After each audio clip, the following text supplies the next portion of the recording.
So this talk will be in English. I'm Professor Pat Wheeler from the University of Nottingham. I'm actually a professor of power electronic systems, but power electronics finds its application in lots of places. One of those is in the electrification of transport. And this fits into the things we've just been hearing about.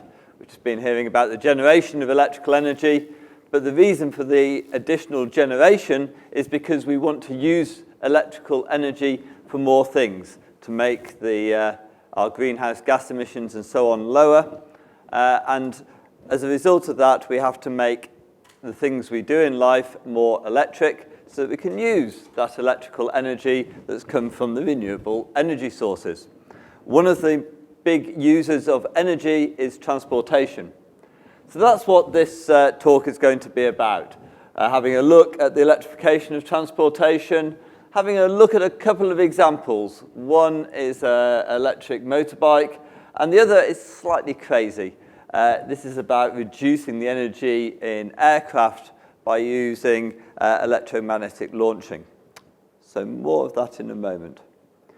If you don't know where Nottingham is, it's in the middle of England. We are as far away from the sea as you can get on our very small island. Famous for Robin Hood and the Sheriff of Nottingham. Yeah, some people recognise the idea of that. He wasn't Kevin Costner. This was a real person who lived a few hundred years ago. And Brian Clough. If you followed European football, European soccer in the 1980s, you may know that Nottingham Forest was the best team in Europe. It's now in our third division. We have a big university, about 42,000 students, and we are always in the top 10 in the UK. Never top 2, but always in the top 10 as a university. And we also have campuses in China and Malaysia. The research group I lead is very big. It has 18 professors. You have 2 of us here this week, myself and Pericles Janchetta, who I think we hear from on Friday. Yeah. We have about 50 contracted postdoctoral research fellows, about 80 PhD students. So there's about 160 people in Nottingham looking at power electronics, electrical machines, and their applications. At the moment, we have about $35 million worth of research grants.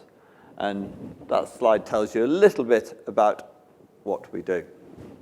I want to start with electric transportation. First thing I want to say is this is not a new idea. In fact, the first cars were electric. If we go back to 1828, is the first electric car that I can find. That was Hungarian. If you look at the textbooks in the UK, of course, everything was invented in the United Kingdom. So we use Robert Anderson's electric car of 1839. I couldn't find a photo of either of those, so you have to put up with the 1902 Woods Electric Phantom. The peak of electric car production, as a proportion of car production, was in 1912, over 100 years ago. By 1928, so just 90 years ago, all production had ended because electric cars were too expensive and people were concerned about the range. So they went to petrol. The problem for us is the 2 concerns we have today about electric cars are they're too expensive and we worry about the range, the distance we can travel. So not a lot has changed in over 100 years. We've got some work to do. We have got somewhere. We can go and buy electric cars today.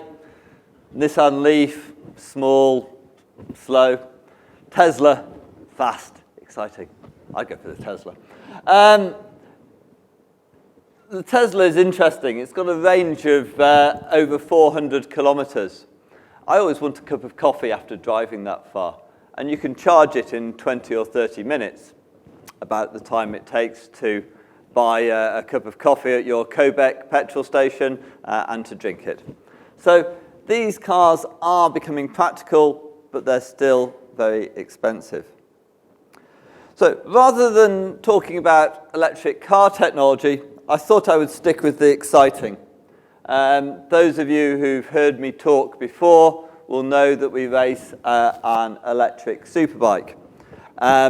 This bike is designed to race on a racetrack, goes over 300 kilometers an hour, and it tends to do quite well in races.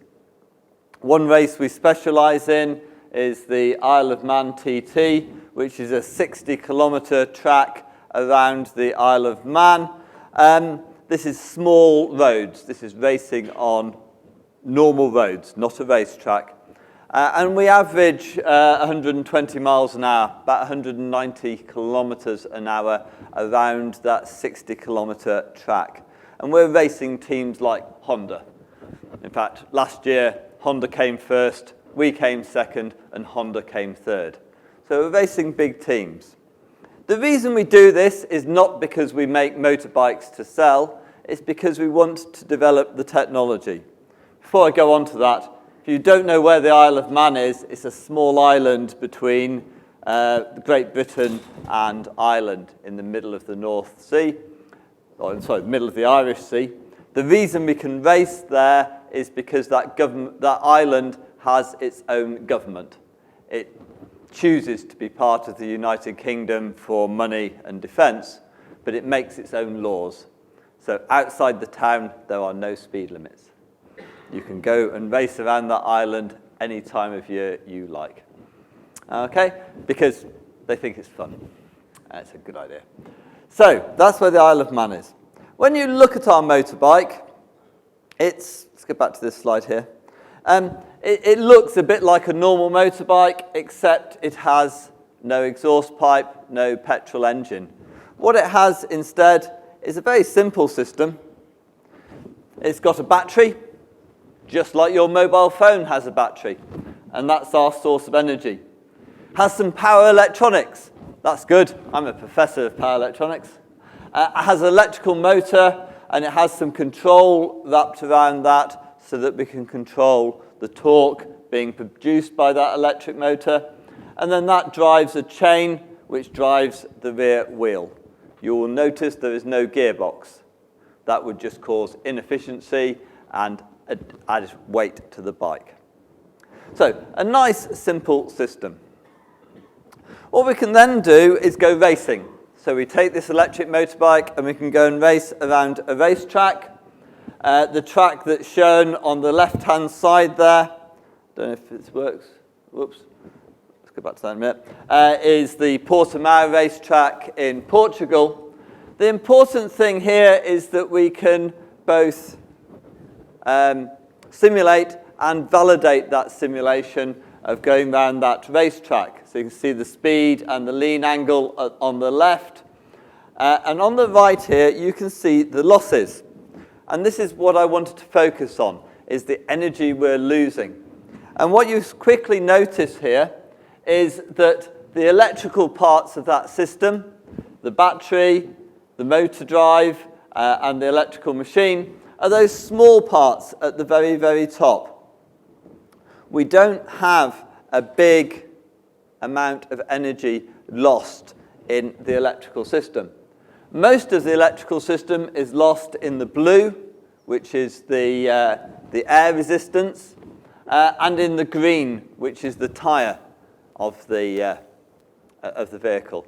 If you don't believe me about tyre loss, go and drive your car at high speed down Route 5 and then feel the tyres. They will be warmer than when you set off. That's loss. That's energy you're putting into heating up the environment, not driving your car forwards. Okay, so that's an issue. But we can still improve the efficiency and reduce the weight if we can make the electrical system lighter. remember that half the weight of my motorbike is battery. Okay? And the longer I can make that battery last, the faster we can go on the racetrack. Importantly, the longer you can make that battery last in a car, same technology, the further you can go before you have to have a cup of coffee whilst waiting for the car to charge up. So, what can we do? I had to have one slide on power electronics. That's what I do. So, one of the things we do is to look at the topology of the power electronic converter and look at the new technologies we can bring to make that more efficient.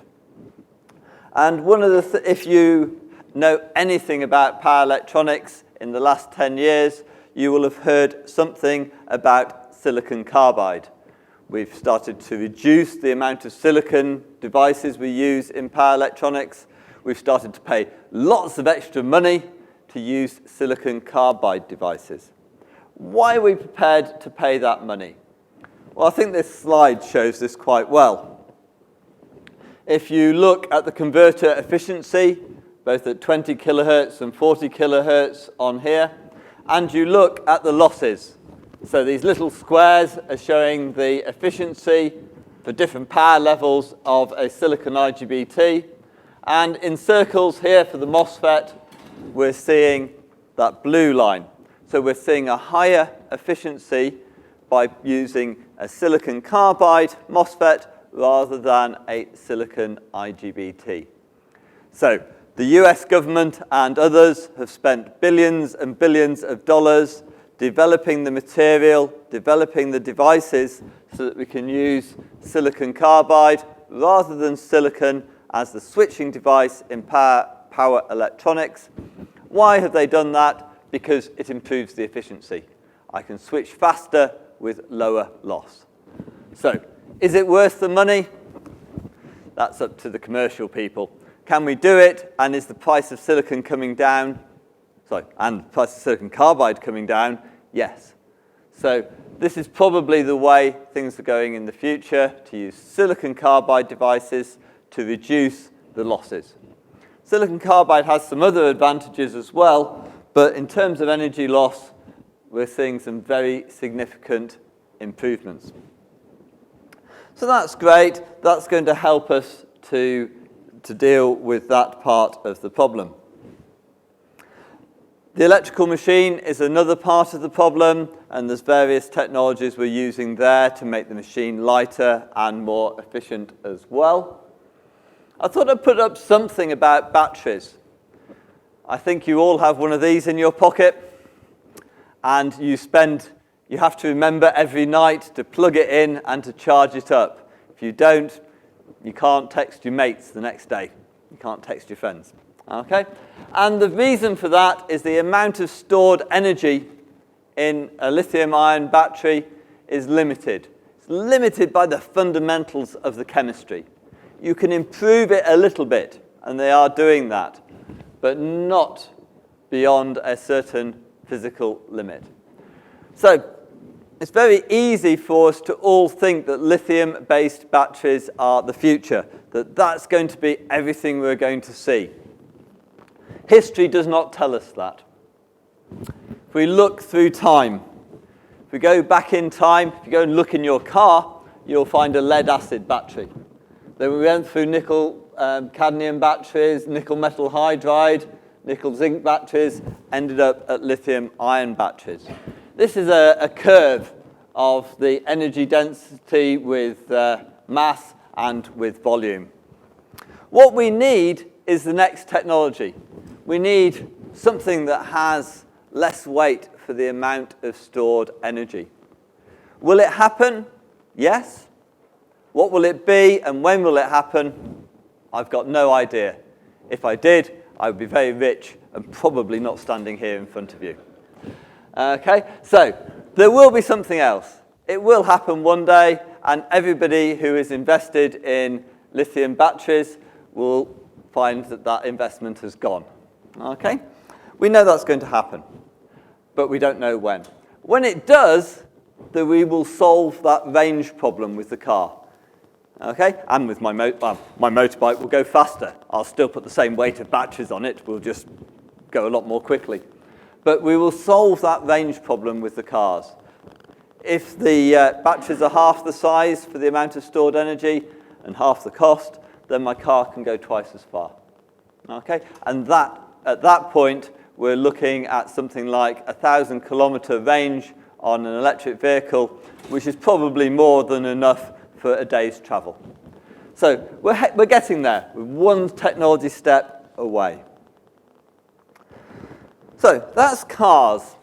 For me to get to Chile, I have to fly in an aeroplane.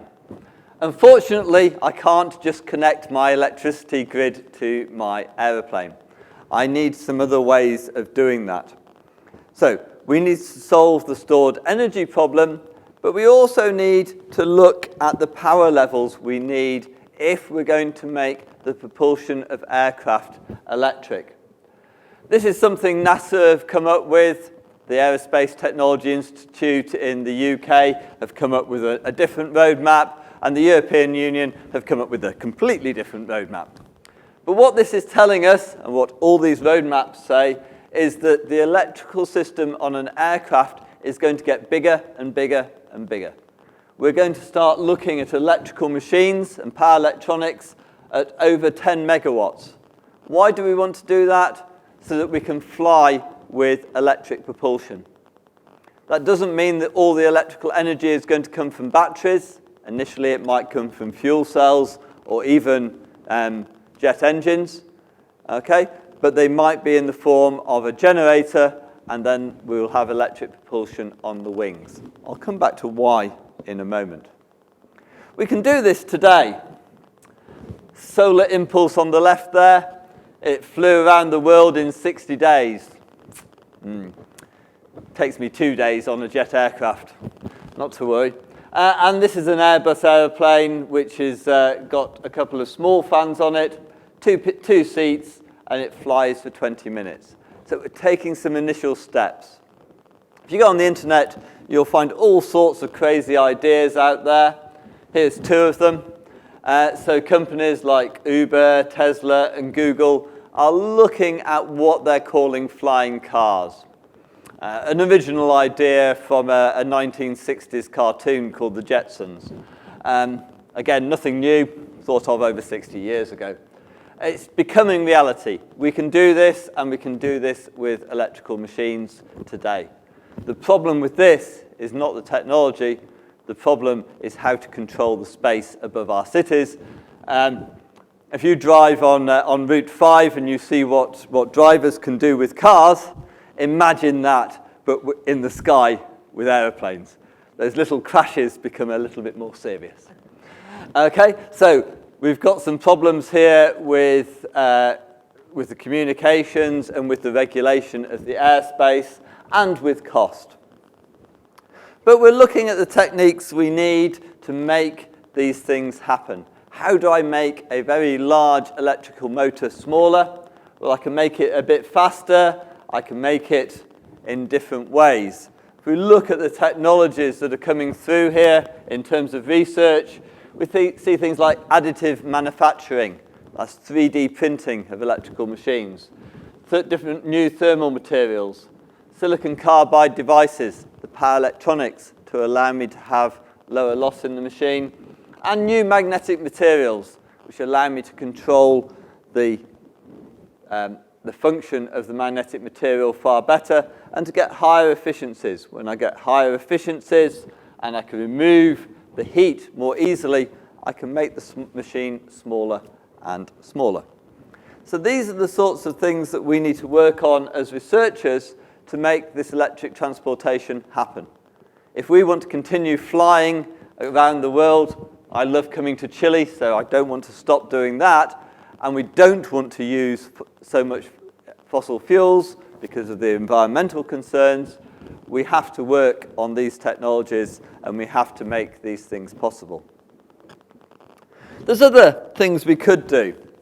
You're all familiar with the idea of an aircraft carrier and some sort of launching system. And if you look at the new British and US aircraft carriers, they have a linear electric motor to launch the aircraft into the sky.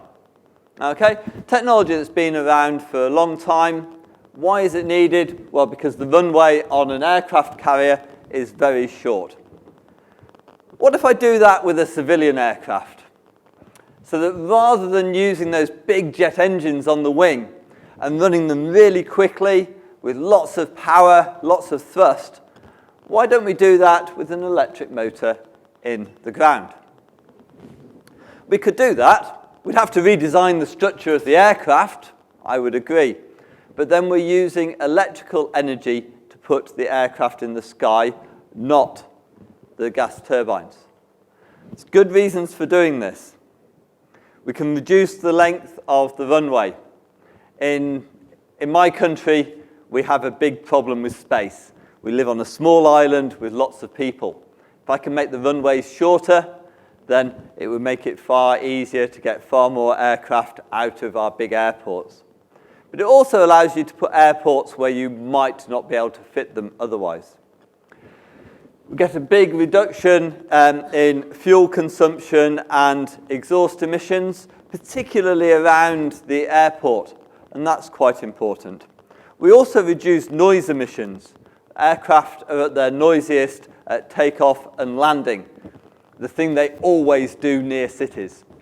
Okay? If we can launch the aircraft with an electric motor in the ground, we don't have that same problem of noise near the cities. The other important thing we do is we reduce the size of the engine, and this helps with the air resistance. You might remember I mentioned that with the motorbike as well. If we can reduce the air resistance by reducing the size of the engine, because I don't need the peak power at takeoff, then all of a sudden the efficiency of the aircraft improves and I will use less fuel. Okay? So, and if we look at the electrical machines that we might have for electric propulsion, then the size of the motor comes down, less weight on the aircraft and so on. So, by thinking about the problem in a slightly different way, the idea of launching the aircraft from the ground up into the sky, I can get some efficiency gains before I get to the point of electric propulsion. So these are just some of the things you might want to think about if you're looking at how to make transportation more electric, how to save on fossil fuels, and how in the future we might be able to have a slightly cleaner planet and to use some of the renewable energy sources that we were hearing about before and we heard about this morning, the wind, the solar energy, and so on. So at that point, as my rider there is saying, thank you very much, and are there any questions?